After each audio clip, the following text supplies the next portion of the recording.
السلام علیکم دوستو، میں ہوں سبوہی عثمان اور آپ دیکھ رہے ہیں سبوہی کا پاکستان۔ دوستو، یہ واقعہ ہے لاہور شہر سے، جہاں پر ایک 15-16 سال کے لڑکے نے درندگی کی ایسی واردات کی ہے جس کی مثال کہیں پر نہیں ملتی۔ اس شخص نے ایک تو خود اس کی عمر اتنی کم ہے اور اپنے سے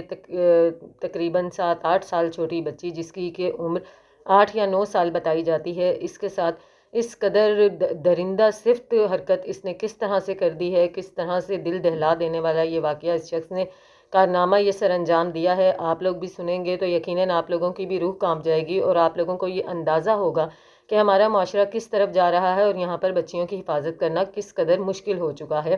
کہ چلتے اور پھرتے ہوئے کس شخص کے دماغ میں کب شیطان آ جائے، اس کے بارے میں ہم کچھ بھی نہیں کہہ سکتے۔ اللہ پاک ہم سب کے ذہنوں کی، ہم سب کی نظروں کی حفاظت فرمائے اور ہم لوگوں کو اچھے اعمال کرنے کی توفیق عطا فرمائے۔ جی، تو واقعہ کچھ اس طرح سے پیش آیا ہے کہ یہ شخص 15-16 سال شخص جس کا نام یہ محمد بلال بتاتا ہے، اس کا یہ کہنا ہے کہ اس کے بھائی کی ایک جگہ پر منگنی ہوتی ہے، شرک پور میں اس کے بھائی کی ایک جگہ پر منگنی ہوتی ہے، جہاں پر یہ اپنے بھائی کی سسرال میں ان لوگوں کو ملنے کے لیے جاتا ہے۔ یہ لڑکا محمد بلال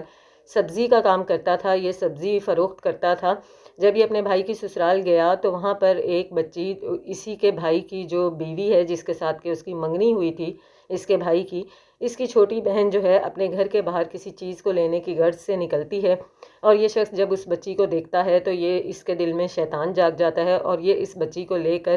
روانہ ہو جاتا ہے۔ بچی کو کیا کہہ کر یہ روانہ ہوتا ہے؟ بچی جس چیز کے لیے گھر سے باہر نکلی ہوتی ہے، یہ اس کو یہ کہتا ہے کہ آؤ میں تمہیں وہ چیز دلوا دیتا ہوں، اور یہ کہہ کر اس کو اپنے ساتھ لے گیا، اور نہ صرف اپنے ساتھ لے گیا، اس کے بعد یہ اس کو بجائے اس چیز کو دلوانے کے لیے کسی بازار میں جاتا، کسی دکان پر جاتا، اس نے ایسا نہیں کیا بلکہ یہ اس کو لے کر ایک باغ میں پہنچ گیا۔ جب یہ ایک باغ میں پہنچ گیا اور وہاں پر جا کر اس نے بچی کے ساتھ نازیبا حرکات کرنی شروع کی، جس پر بچی نے واویلا کرنا شروع کیا اور اس کو کہا کہ میرے ساتھ یہ سب مت کرو ورنہ میں شور مچاؤں گی اور لوگوں کو جمع کر لوں گی یا گھر جا کر تمہاری شکایت کروں گی، جس پر کہ اس شخص کو کچھ بھی سمجھ نہیں آیا اور اس نے آنن فانن بچی کا گلا دبا کر، گلا گھونٹ کر اس کو موت کے گھاٹ اتار دیا۔ اب یہ گلا اس نے کس طرح سے گھونٹا کہ اس نے بچی کے گلے میں موجود دوپٹہ لے کر اسی دوپٹے کے ساتھ بچی کے گلے کو باندھ کر اس کو گلا گھونٹ دیا اور اسے موت کے گھاٹ اتار دیا۔ یہیں پر اس درندہ سے شخص نے بس نہیں کیا، بلکہ جب اس نے دیکھا کہ بچی مر چکی ہے، باقاعدہ طور پر اسے احساس ہو گیا کہ بچی مر چکی ہے، تو اس نے کیا کیا کہ بچی کی لاش کو لے کر ایک درخت کے اوپر لٹکا دیا، باقاعدہ طور پر ایک درخت کے ساتھ اس کو ہینگ کر دیا اسی دوپٹے کے ساتھ، جو درخت سڑک کے کافی قریب ترین تھا۔ اور یہ انتہائی مکاری اور دلیری کے ساتھ یہ بیان دیتا ہے کہ میں نے ایسا اس لیے کیا کہ اس بیچاری کی لاش کو، جس بیچاری کی اس نے عزت لوٹنے کی کوشش کی، جس بیچاری کو اس نے حوث کا نشانہ بنانے کی کوشش کی، اب اس کا یہ کہنا ہے کہ یہ چاہتا تھا کہ اس بیچاری کی لاش کو کتے بلے نہ کھائیں، اس بیچاری کی لاش کے ساتھ کوئی برا سلوک نہ ہو جس کو جیتے جاگتے ہوئے یہ اتنا برا سلوک کر رہا تھا۔ اب یہ اس کے بارے میں یہ چاہتا تھا کہ اس کی لاش کے ساتھ کچھ مزید بہت برا نہ ہو، اس نے اس لیے اس کی لاش کو درخت کے ساتھ لٹکا دیا تاکہ راہ چلتے ہوئے کوئی لوگ اس کو دیکھیں، ان کی نظر اس پر پڑ جائے اور وہ اس کو اس کے گھر تک لے جائیں۔ اب پیچھے یہ ہو رہا تھا کہ بچی کے گھر والوں کی طرف سے بچی کی تلاش شروع ہو چکی تھی، وہ بچی کو ڈھونڈ رہے تھے۔ یہ شخص یہ انتہائی ہولناک واقعہ اس پہ عمل درآمد کرنے کے بعد یہ واپس اپنی گھر جاتا ہے، اپنی دکان پر جاتا ہے اور وہاں پر نارمل روٹین کی طرح اپنی سبزی بیچنا شروع کر دیتا ہے۔ جب گھر والوں کی طرف سے بچی کی تلاش شروع ہوتی ہے، وہ اس سے پوچھتے ہیں کہ کیا آپ نے بچی کو دیکھا، تو یہ ان کو ایک جھوٹی کہانی سناتا ہے، ایک دھوکہ اور ایک مزید فریب دیتا ہے یہ کہہ کر کہ ہاں میں نے آپ کی بچی کو دیکھا، ایک عدد 125 پر 3 لوگ سوار تھے جن کے ساتھ آپ کی بچی تھی اور وہ آپ کی بچی کو لے کے فلاں فلاں جگہ پر نکل گئے، جس کی کہ رپورٹ یہ اس بچی کے گھر والے جو ہیں، اس بچی کے اہل خانہ جو ہیں، وہ تھانے میں کروا دیتے ہیں کہ 125 پر ہماری بچی کو 3 لوگ لے کر نکلے ہیں، اور اس واقعے کا گواہ یہ شخص خود یہ محمد بلال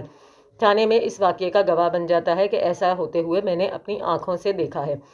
اس سے پہلے کہ پولیس کی تفتیش شروع ہوتی، پولیس یہ پتہ کر پاتی کہ آخر ایسا کب ہوا، کیسے ہوا، وہ کون 3 لوگ تھے جو 125 پہ بچی کو لے کر گئے۔ اس درندہ سے اس شخص نے خود ہی اپنے آپ کو تھانے میں پیش کر دیا پولیس کے روبرو، کیونکہ یہ جانتا تھا کہ جب تحقیقات شروع ہوں گی، جب تفتیش شروع ہوگی تو بہرحال پکڑے تو اس نے جانا ہی ہے، تو اس نے مزید عقل مندی یہ دکھائی کہ اس نے خود کو پولیس کے حوالے کر دیا، نہ صرف خود کو پولیس کے حوالے کر دیا بلکہ تمام واقعوں کو قبول بھی کر لیا اور اپنے منہ سے من و عن بتا دیا کہ یہ میرے بھائی کی جو سالی تھی، یہ جو 8-9 سال کی بچی تھی، میرے گھر والوں نے آلریڈی اس بچی کے ساتھ میرے رشتے کی بھی بات کی تھی، جو کہ اس کی عمر 15-16 سال ہے۔ یہ کہتا ہے کہ میرے بھائی کی منگنی کے علاوہ اس کی جو منگیتر تھی، اس کی چھوٹی بہن سے میری منگنی کے بارے میں بھی بات کی گئی تھی، اور اس کے والدین نے کہا تھا کہ جب بچی بڑی ہوگی تو ہم اس کے ساتھ آپ کی شادی کر دیں گے۔ لیکن اس سے صبر نہ ہو سکا، اور اس نے جب بچی کو گھر کے باہر نکلتے ہوئے دیکھا تو اس کے دماغ میں شیطان آیا، اور اس نے سوچا کہ پتہ نہیں یہ بچی کب بڑی ہوگی، کب جا کے یہ مجھے ملے گی، تو اس سے بہتر ہے کہ میں اس سے پہلے ہی یہ شیطانی حرکت، یہ درندگی دکھا دوں۔ تو شاید اس کو لگتا تھا کہ اس کے بعد زندگی میں اس کو کبھی کوئی موقع نہیں ملے گا، اور اس کے دماغ میں شیطان جاگا، اور اس نے بچی کو لے کر باغ کی طرف جانا شروع کر دیا، اور وہاں پر لے جا کر اس بچی کے ساتھ یہ تمام کارروائی کر ڈالی۔ یہ شخص اس وقت پولیس کی حراست میں ہے۔ والدین کے دل پر جو قیامت گزر رہی ہے اس کا اندازہ ہم لوگ نہیں لگا سکتے۔ جن کے گھر سے جو جاتا ہے، جو ہوتا ہے، وہ وہی لوگ سمجھ سکتے ہیں جن پر گزر رہی ہوتی ہے، لیکن ہم اس بات کا اندازہ بخوبی کر سکتے ہیں کہ ہمارا معاشرہ کس طرف جا رہا ہے۔ بے حیائی اور کیا کہتے ہیں ذہنی غلاظت اس قدر بڑھتی جا رہی ہے کہ اس کو روکنا مشکل ہی نہیں، تقریباً ناممکن ہو چکا ہے۔ یہ ہولناک واقعہ لاہور میں پیش آیا ہے، بھرے بازار میں سے، جہاں سے ایک شخص ایک بچی کو لیتا ہے اور ایک باغ میں لے جا کر اس کے ساتھ اتنی بڑی دل دہلا دینے والی قیامت خیز حرکات کرتا ہے، اور اس کے بعد اس کو موت کی گھاٹ اتار دیتا ہے، اور کسی کو کانوں کان خبر بھی نہیں ہوتی۔ ملتی ہوں آپ سے اپنی اگلی ویڈیو میں، تب تک کے لیے اللہ حافظ۔